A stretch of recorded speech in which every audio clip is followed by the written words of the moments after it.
Good afternoon. Today's gonna be half lazy, half wanting to be lazy day. I'm doing this. Writing my essay. That's 2 paragraphs in. I know I haven't been recording, but I also haven't been writing my paper either, so I can't even say I was being a good student. I've been procrastinating a lot. But it's just like I'm not in the mood to write. And it technically was due at 6 p.m. and it's after 8. But I mean, I'm on page 3 now, I think.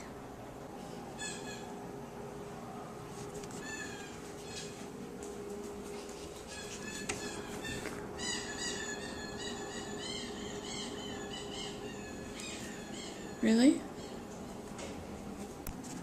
This is not a very tasty sandwich. But it was like the only thing I could buy. And then I also am chugging orange juice out of the container. I'm such a lady, aren't I? So I gotta go eat my not so good dinner. Don't believe me? It's just easier. And it tastes good. I'm glad it didn't go bad yet. This is from a couple weeks ago. But it says May 10th. So, and it tastes good. The problem with drinking it like this is I'm probably going to finish that in a couple hours, like in an hour. When I drink orange juice or apple juice and I have just like a whole container with me, I will just drink and drink and drink. It's good stuff. Top government officials that in fact the United States has bin Laden's body. The United States has bin Laden's body. They will confirm that it is him. And David, the fact that the United States has his body, that's crazy. Wow. Wow. I have to see what he'll say. Administration as well, Chuck Todd. President Bush saying notably from the White House after 9/11, this was a figure wanted dead or alive. But Chuck, before I go to you, let me bring in our chief foreign correspondent, Richard Engel, who is in Benghazi in eastern Libya, monitoring another U.S. and NATO operation against Colonel Gaddafi. Richard, your reaction from a part of the world tonight that will take this news as a huge development as it is throughout the world. This is nothing less than breathtaking.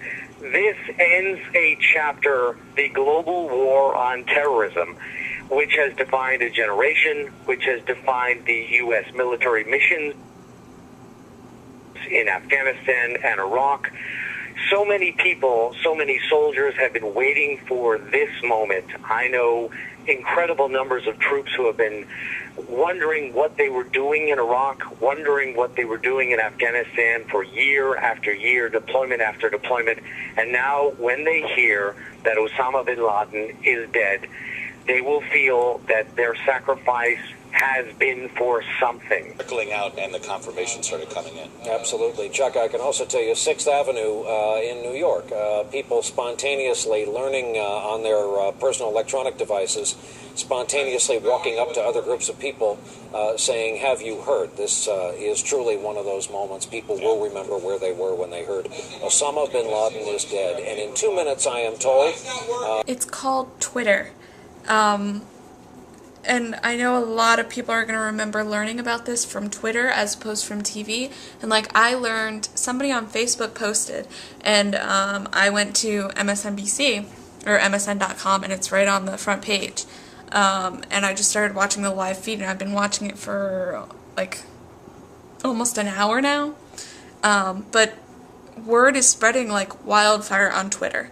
Like, you know, I used to hate on Twitter, but it spreads news way faster than any TV news report can, or even live video from on the internet. But I mean, I don't have my TV here, but I still learned it just the same. So that's what social media is doing to our world, and it's really changing. And it's, you know, if you think it's good or bad or not, you know, it's just changing dramatically how we learn stuff in our nation.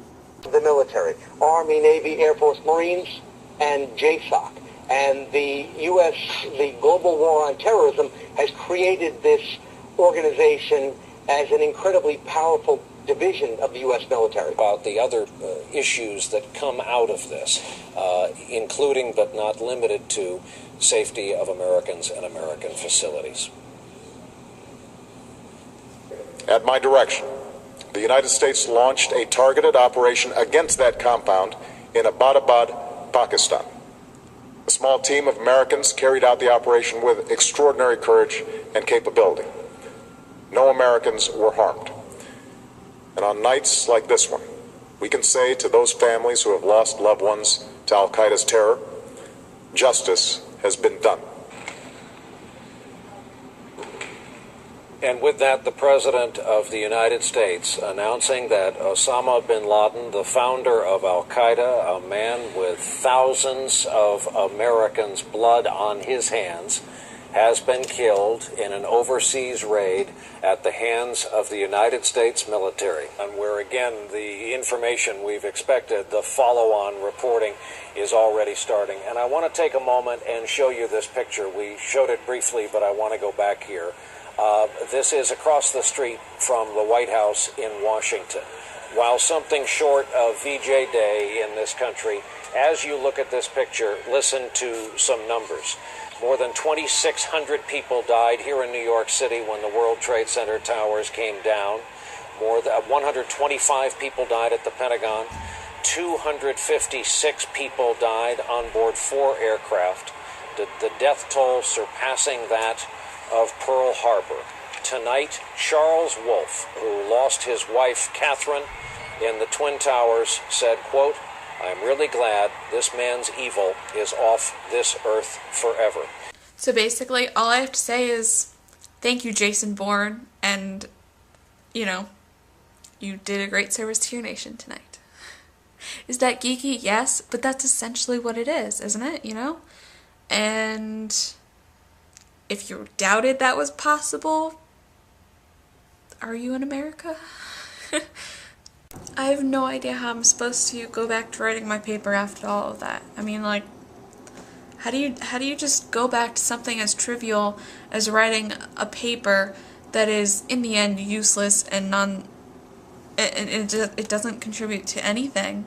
How do I go back to that after something so monumental has happened to my country? No, it may not change the entire war, an entire view of everything, but it is a huge step.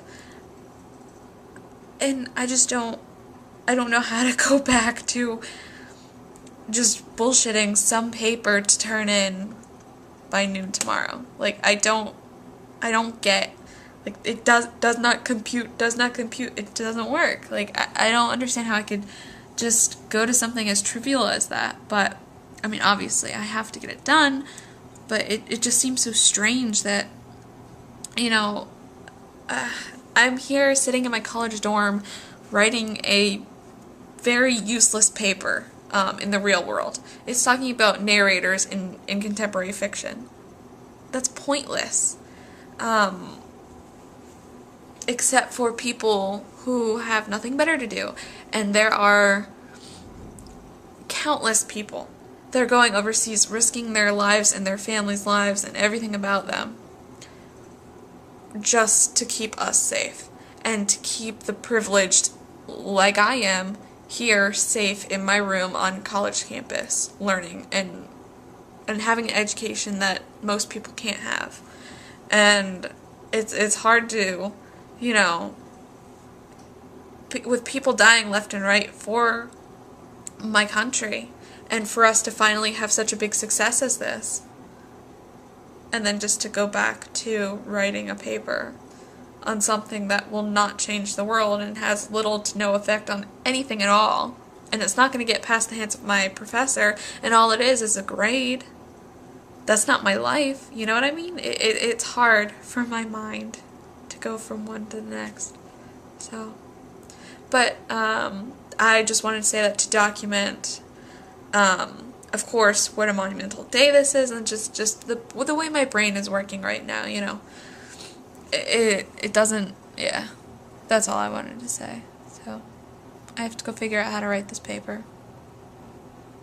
In the end, I not that I was really attached to this paper, but now I kind of really don't care. After I kind of just thought of that, I don't really care about this paper. You know? Well, I'll see you in the morning. I know I already kind of said goodnight, but I just wanted to, and it's after 1 a.m., so it's technically tomorrow, but I'm going to keep this in because I was just talking to one of my friends, Katie.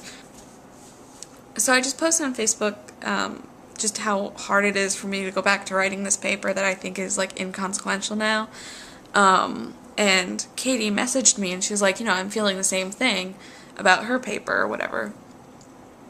And basically, I was just saying, it's another, and this credit goes to another one of my friends. She's like, it's just been a big reality slap. Not a reality check, a reality slap. And it has been. Because, I'm thinking about the literary business and the agents and agencies and da-da-da. And that is absolutely still what I want to do. I love literature, I love books, and I love the business, even though I really don't have any experience or any knowledge about it. But I love it, and I'm not going to bash it in any way.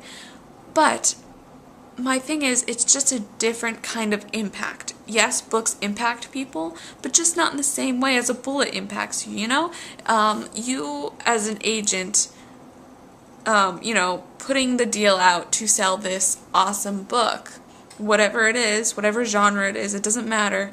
If it's going to impact somebody, which any book will probably impact anyone in a positive or negative way. So, if you are the agent that signs off on that, or if you're the editor, like what I want to do, if you're the editor who makes the final edits and makes it complete, puts the bow around it and says it's ready to be done and sold, you had a part in that, you are impacting the world in that way.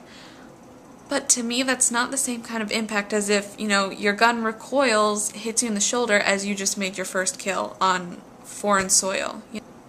So I was just thinking, one is not better than the other. They're just two very different things, and something I have to grapple with, because I think myself as a person, I like to see instant results. And that's not American. That's not like, I want my food now. That's like, I want to see my fist go into your nose and then see your nose break. That kind of instant result. If something happens, I want to see either justice, which goes back to, oh my god, my justice class, but just something like that. And I know pretty much everyone has something they want instant gratification with. Mine just happened to be more violent than most people. But I guess that's my issue, is that with something like this, a bullet versus a book. You know what I mean? It's two different types of impact, and it's something I have to struggle with as a person, and then also as going into my career in the next year. That kind of rhymed too. So, yeah. This isn't really for entertainment, or this is just me trying to express my thoughts to myself, really. Trying to figure out what I'm feeling right now. It sounds like I'm crying, but I'm not. I'm just stuffed up. Just trying to figure out what is going through my head and why, and try to figure out everything like that. So I have to get back to writing this stupid paper now. Finishing up the general points of narration, and I'll soon be diving into all the tabs and all the quotes that I've pulled, and then a few pages will come out in a few minutes. So again, I'm still not worried about it. But it's just, how can I do this when so much other crap that, we don't even know about? Jason Bourne, I know about you. So much other crap is going on in the world that makes me look like smaller than an ant, like just a little one-cell microbe or something, I guess, I don't know. I don't know what I'm saying. I'm gonna go write my paper and go to sleep. Night.